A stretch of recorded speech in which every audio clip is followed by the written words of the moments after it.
அனுமன் அசோகவனத்தில் ஷிம்ஷுபா மரத்தடியில் சீத்தை அமர்ந்திருப்பதைக் கண்டு மிகவும் மகிழ்ச்சி அடைந்தார்.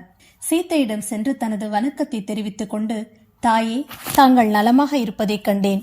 இப்போது இலங்கையில் நடந்தது அனைத்தும் தாங்கள் அறிவீர்கள். அனைத்தும் தங்களின் சக்தியினால் என்பதை உணர்கிறேன். உங்களால் நெருப்பு சுடாமல் நான் காப்பாற்றப்பட்டேன். இது எனது பாக்கியம் என்றார். அதற்கு சீதை, உன்னால் ஆகாத காரியம் ஒன்றுமில்லை. சீக்கிரம் எனது ராமனை நீ அழைத்து வர வேண்டும். இது உன் ஒருவனால் மட்டுமே செய்ய முடியும் என்றாள். விரைவில் சுக்ரீவன் தலைமையில் ஆயிரக்கணக்கான வானரத்துடன் ராமரும் லக்ஷ்மணனும் விரைவில் வந்து சேருவார்கள். விரைவில் நீங்கள் அயோத்திக்கு திரும்பிச் செல்வீர்கள். நான் விரைவில் சென்று வருகிறேன் என்று அனுமன் அங்கிருந்து கிளம்பினார். அனுமன் இலங்கை கடற்கரையின் மிகப்பெரிய மலை ஒன்றின் மீது ஏறி நின்று வெள்ளிலிருந்து செல்லும் அம்பு போல அங்கிருந்து ஆகாயத்திற்கு தாவினார். தூரத்தில் மகேந்திரகிரி மலை தெரிந்ததும் கடற்கரைக்கு அருகே வந்துவிட்டோம் என்பதை உணர்ந்து வெற்றி கர்ஜனை செய்தார் அனுமன்.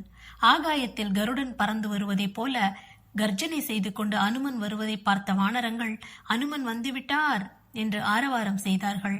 இதுவரையில் கவலையும் கண்ணீருமாக இருந்த வானரங்கள் அடங்காத மகிழ்ச்சியோடு குதித்தார்கள். அப்போது ஜாம்பவான், அனுமன் வெற்றியுடன் திரும்பி வருகிறான், அதனாலேயே இவ்வாறு கர்ஜனை செய்கிறான் என்றார். அனைவரும் மரங்களிலும் குன்றுகளிலும் ஏறி அனுமன் ஆகாயத்தில் பறந்து வருவதை பார்த்து கொண்டே மகிழ்ச்சியுடன் நின்றார்கள். ஆகாயத்திலிருந்து கீழே பார்த்த அனுமன் மலைகள், குன்றுகள், மரங்கள் எல்லாம் வானரங்கள் நிறைந்து நிற்கும் காட்சியை பார்த்து மகிழ்ந்து கீழே இறங்கினார். அனுமனை பார்த்த மகிழ்ச்சியில் வானரங்கள் அனுமனை சுற்றி நின்று ஒன்று கூடி ஆரவாரம் செய்தார்கள். ஜாம்பவான் அனுமனை வரவேற்றார். சீதை எப்படி இருக்கிறாள்? அவளின் மனநிலை, உடல்நிலை எப்படி இருக்கின்றது? ராவணன் அவளிடம் எப்படி நடந்து கொள்கின்றான்? பார்த்தவற்றையும் நடந்தவற்றையும் அப்படியே சொல். சீதையை கண்ட மகிழ்ச்சியான செய்தியை அனைவரும் அனுபவிக்க காத்திருக்கின்றோம். நீ சொல்பவற்றை வைத்து அடுத்து என்ன செய்யலாம் என்று யோசித்து முடிவு செய்யலாம் என்று ஜாம்பவான் அனுமனிடம் கூறினார். அதற்கு அனுமன் கிளம்பியதிலிருந்து கடலை தாண்டும் போது வந்த ஆபத்திலிருந்து சொல்ல ஆரம்பித்து இலங்கையை எரித்தது வரை அனைத்தையும் சொன்னார். தன் வாளில் ராட்சசர்கள் பற்ற வைத்த நெருப்பிலிருந்து சீதை தன்னை காப்பாற்றியதை திகைப்புடன் சொன்ன அனுமன் சீதை தன்னிடம் சொன்ன வார்த்தைகளை சொல்லும் போது மட்டும் அனுமனின் கண்களில் நீர் வடிந்தது. ராவணனை பற்றி சொல் என்று ஜாம்பவான் கேட்டார். நெருப்பே நெருங்க முடியாத சீதையை யாராவது தூக்கிச் செல்ல வேண்டும் என்று அருகில் சென்றிருந்தால் கூட அவர்கள் சாம்பலாகி போயிருப்பார்கள். ஆனால் ராவணன் சீதையை தூக்கிச் செல்லும் போது அவனுக்கு ஒன்றும் ஆகவில்லை. அவ்வளவு தவபலனை வைத்திருக்கும் வலிமையானவன் அவன். சீதையை தூக்கிச் சென்றதில் ராவணனுடைய தவபலன்கள் சற்று குறைந்தாலும் இன்னும் சிறிது தவப்பலன் அவனை காத்து கொண்டிருந்தது. அதனால் வலிமையுடன் இருக்கின்றான். சீதை நினைத்தால் இந்த ராவணனை நெருப்பால் பொசுக்கி இருப்பாள். அப்படி செய்தால் ராமரின் மதிப்பு குறைந்துவிடும் என்றும் ராமர் தன்னுடைய வலிமையால் ராவணனை வென்று அழைத்துச் செல்ல வேண்டும் என்றும் நடப்பது அனைத்தையும் சகித்துக் கொண்டு அமைதியாக இருக்கின்றாள் என்றார். இப்போதே நாம் அனைவரும் இலங்கை சென்று ராவணனையும் அவனது ராட்சச கூட்டத்தையும் அழித்துவிட்டு சீதையை மீட்டு ராமரிடம் கொண்டு போய் சேர்த்து விடலாமா? உங்களது யோசனை சொல்லுங்கள். இதனை செய்ய நமக்கு வலிமையும் சக்தியும் இருக்கிறது. ஜாம்பவானாகிய உங்கள் ஒருவரின் வலிமையே போதும் ராட்சச கூட்டத்தை அழிக்க. இதற்கு மேல் வாலியின் குமாரன் அங்கதன் இருக்கிறான்.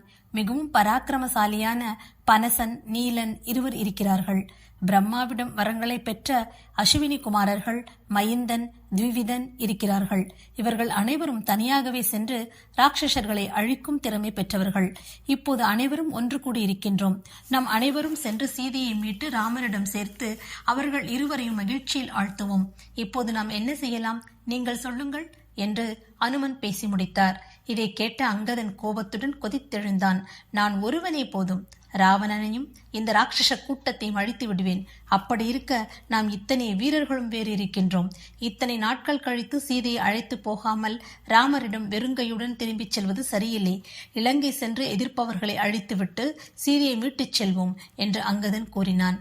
அதற்கு ஜாம்பவான், அன்புக்குரிய யுவராஜனே, இது சரியில்லை. நாம் ராமரிடம் சென்று நடந்தது என்ன என்று அனைத்தையும் சொல்வோம். பின்பு அவரின் உத்தரவுப்படி செய்வோம் என்றார். இதனை கேட்ட அங்கதன், அனுமன் உட்பட அனைவரும் ஜாம்பவான் மிகவும் அறிவும் அனுபவமும் உள்ளவர். அவர் சொன்னால் அது சரியாகத்தான் இருக்கும் என்று அவர் கூற்றை ஆமோதித்து கிஷ்கிந்தைக்கு விரைந்து கிளம்பினார்கள்.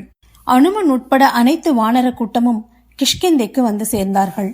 அரண்மனைக்கு செல்லும் வழியில் சுக்ரீவனின் நந்தவனம் இருந்தது. இதனை கண்ட வானர கூட்டம், பல நாள் கழித்து நம் நாட்டிற்கு வெற்றியுடன் திரும்பி வந்து விட்டோம் என்ற மகிழ்ச்சியில் நந்தவனத்தில் புகுந்து அங்கிருந்த தேனையும் பழத்தையும் சாப்பிட்டு வெற்றி களிப்புடன் கூத்தாடினார்கள். அங்கிருந்த காவலர்கள் எவ்வளவு தடுத்தும் கேட்காமல் அவர்கள் தங்கள் விருப்பப்படி வெற்றி கொண்டாட்டத்தை தொடர்ந்து செய்தார்கள். சிலர் மகிழ்ச்சியில் தோட்டத்தை நாசம் செய்தார்கள். இவர்கள் ஆடிய ஆட்டத்தை பார்த்த ததிமுகன் என்ற காவலாளி சுக்ரீவனிடம் சென்று நந்தவனத்தில் நடப்பவற்றை கூறினான். தெற்கே சென்ற வானர கூட்டம் திரும்ப வந்து விட்டார்கள். நமது தோட்டத்தை நாசம் செய்து அக்கிரமாக நடந்து கொள்கிறார்கள். எவ்வளவு எடுத்துச் சொல்லியும் கேட்கவில்லை. காவல் காக்கும் வானரங்களை உதாசீனப்படுத்தி செடி கொடிகளை நாசமாக்கி விட்டார்கள். அவர்களை உடனே தாங்கள் தண்டிக்க வேண்டும் என்று கேட்டுக்கொண்டான். செய்தியை கேட்ட சுக்ரீவன், அங்கதன் தலைமையில் சென்ற வானர கூட்டம் காரிய சித்தி அடைந்து விட்டார்கள், அதனாலேயே வெற்றி களிப்பில் இப்படியெல்லாம் செய்கிறார்கள் என்பதை உணர்ந்து அனுமனையும் அங்கதனையும் உடனேயே ராமர் எடுக்கும் இடத்திற்கு அழைத்து வாருங்கள் என்று உத்தரவிட்டான் சுக்ரீவன். சீதை இருக்கும் இடம் தெரிந்துவிட்டது என்று லக்ஷ்மணனுக்கு செய்தியை சொல்லி அனுப்பினான் சுக்ரீவன். ராமர் தனக்கு வந்த செய்தியை கேட்டதும் அவரது காதில் அமிர்தம் சுரப்பது போல் இருந்தது. ராமரும் லக்ஷ்மணனும் இருக்கும் இடத்திற்கு சுக்ரீவன் வந்து சேர்ந்தான். அனுமன், அங்கதன், ஜாம்பவானும் ராமர் இருக்குமிடம் வந்தார்கள். இவர்கள் என்ன சொல்லப் போகிறார்கள் என்று அவர்கள் பேசுவதை கேட்க ராமர் ஆர்வமாக இருந்தார். முதலில் ராமரை வணங்கிய அனுமன் உடனே தெற்கு பக்கம் திரும்பி வணங்கி, கண்டேன் சீதையை என்றார். அனுமனது இச்செயலானது முதலில் தெற்கே சீதை உயிருடன் நலமாக இருக்கிறாள் என்பதை சொல்லாலும், ராட்சசர்களிடம் அகப்பட்டு இத்தனை நாட்கள் கழித்தும் அவள் பதிவிரதையாக இருக்கிறாள் என்பதை சொல்லாமலும் தனது செயலால் குறிப்பால் உணர்த்தியது அனுமனின் சாமர்த்தியத்தையும் அறிவு கூர்மையையும் ராமருக்கு உணர்த்தியது. ராமர் அனுமனை கட்டி அணைத்து பரவசப்படுத்தினார். ராமர் வந்தவர்களிடம் பேச ஆரம்பித்தார். சீதையை எங்கே கண்டீர்கள்? எப்படி இருக்கிறாள்? பார்த்தவற்றை விவரமாக சொல்லுங்கள். என்னால் பொறுக்க முடியவில்லை, சீக்கிரம் என்று அவசரப்படுத்தினார் ராமர். ஜாம்பவான் அனுமனிடம் நடந்தவற்றை நீயே முழுமையாக சொல் என்றார். அனுமன் பேச ஆரம்பித்தார். 100 யோஜனை தூரத்தில் இலங்கையில் உள்ள அசோகவனத்தில் ராட்சசிகள் சுற்றிலும் காவலுக்கு நிற்க சீதை ராமா ராமா என்று உச்சரித்தபடி இருக்கின்றாள். கொடூர ராட்சசிகள் வார்த்தைகளால் சீதையை பயமுறுத்தி கொண்டிருக்கிறார்கள். தரையில் படுத்து ஒலி இழந்து கவலை படர்ந்த முகத்துடன் துக்கத்துடன் இருக்கிறாள் சீதை என்று கடற்கரையில் கிளம்பியதில் ஆரம்பித்து இலங்கையை எரித்தது வரை அனைத்தையும் விவரமாக கூறினார். சீதை ராமருக்கு சொன்ன செய்தியை சொல்லி அவள் கொடுத்த சூடாமணியை ராமரிடம் கொடுத்தார் அனுமன். சீதையிடம் விரைவாக தங்களுடன் வருவேன் என்று சமாதானம் சொல்லிவிட்டு வந்திருக்கிறேன் என்று சொல்லி முடித்தார் அனுமன். ராமர் சூடாமணியை பார்த்து மகிழ்ச்சியில் பரவசமடைந்தார். சுக்ரீவனிடம் பேச ஆரம்பித்தார் ராமர். யாராலும் செய்து முடிக்க முடியாத காரியத்தை அனுமன் செய்து முடித்திருக்கின்றான். சீதைக்கு ஆறுதல் சொல்லி அவளின் உயிரை காப்பாற்றிவிட்டு வந்திருக்கின்றான். அவள் இங்கே உயிருடன் இருக்கின்றாள் என்ற செய்தி என்னிடம் சொல்லி என் உயிரை காப்பாற்றியிருக்கிறான். இதற்கு பிரதிபலனாக அனுமனுக்கு நான் என்ன செய்து திருப்திப்படுத்த முடியும் என்று தெரியவில்லை என்று சொல்லி ஆனந்த கண்ணீர் விட்டார் ராமர். ராவணனையும் அவனது ராட்சச கூட்டத்தையும் அழிக்க கடலை தாண்டி செல்ல வேண்டும். இது ஒரு பெரும் காரியம். இந்த கடலை எப்படி தாண்ட போகிறோம்? உன்னுடைய சேனைகள் எப்படி கடலை தாண்டும் என்று கவலையில் மூழ்கினார் ராமர். ராமரின் கவலையை பார்த்த சுக்ரீவன் பேச ஆரம்பித்தான். நீங்கள் மனத்தளர்ச்சி அடையாதீர்கள். சோகத்தை மறந்து சத்திரியனுக்குரிய தைரியத்துடன் இருங்கள். உங்களுக்கு ஏன் சந்தேகம்? எனது வலிமை மிக்க வீரர்கள் இருக்கிறார்கள். உங்களுக்காக மகிழ்ச்சியுடன் உயிரையும் கொடுக்க காத்திருக்கிறார்கள். மனக்கவலையை தள்ளி வைத்துவிட்டு வானர வீரர்களின் சக்தியை வைத்து எப்படி கடலை தாண்டலாம் என்று உங்களின் நுண்ணறிவை பயன்படுத்தி ஆராய்ந்து சொல்லுங்கள்.